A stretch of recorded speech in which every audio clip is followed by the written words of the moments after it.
عد من أئمة الهدى المتبوعين، هو ثالث الأئمة الأربعة باعتبار الترتيب الزمني، وثانيهم باعتبار كثرة الأتباع.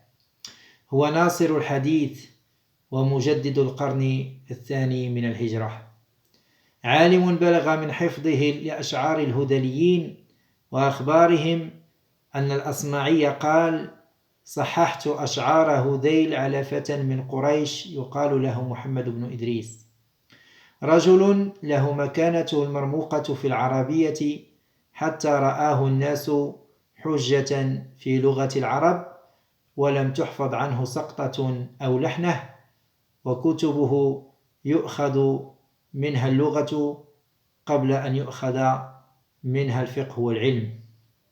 عالم اعتاد علماء المذهب المالكي أن يضعوا ترجمته بين علماء المذهب، فهو من كبار تلاميذ الإمام مالك. السادة الصوفية يرونه من الأقطاب، والدعاء عند قبره مستجاب. رجل حظي بنصيب وافر من المؤلفات التي ترجمت له، وقد أفرد بعض الأئمة الأعلام كتبا خاصة بسيرته. ذكر ابن الملقن في زمنه أنها تبلغ نحو 40 كتابا. رجل استنتاجاته التشريعية استندت إلى معرفته وتمكنه من ناصية اللغة.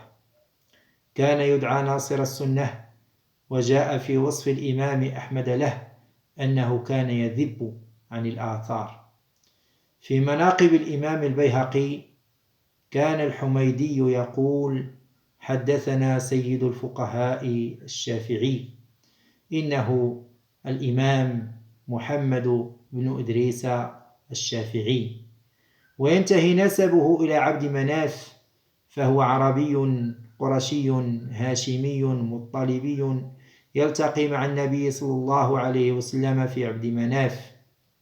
وعبد مناف هو الجد الرابع للنبي صلى الله عليه وسلم، والجد التاسع للإمام الشافعي، ولذلك يقال عن الشافعي أنه ابن عم الرسول صلى الله عليه وسلم.